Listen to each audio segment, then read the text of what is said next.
3 enjeux principaux. Le premier, ça va être de s'inscrire dans la stratégie de l'école. Le deuxième, ça va être de répondre aux attentes et aux besoins des apprenants en 2024.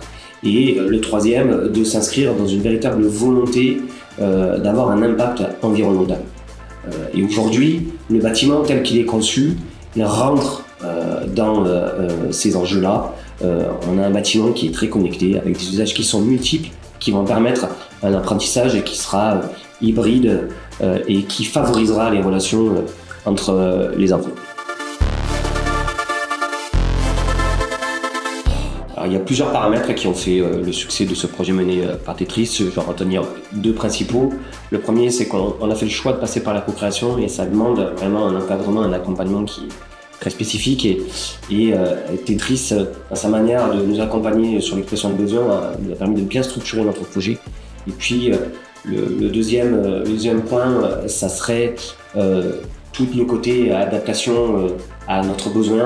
Le projet était long, a beaucoup évolué et Tetris a été très très fort pour répondre à cet enjeu d'adaptation. Alors sans hésitation, je vais dire la qualité de l'accompagnement et l'adaptabilité. La technique, tout le monde peut l'avoir, mais la capacité à comprendre son client, à l'accompagner, les relations humaines qui permettent aussi d'atteindre à la fin les objectifs, c'est vraiment là où Tetris a été un partenaire absolument parfait.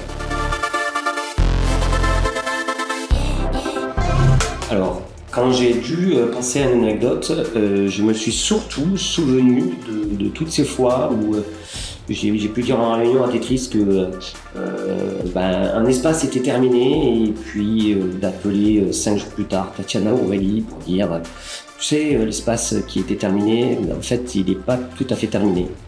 Et je pense que si j'avais mis 10 € dans une boîte à chaque fois que je vous avais dit ça, je pense qu'aujourd'hui, je pourrais vous emmener chez Paul Bocuse.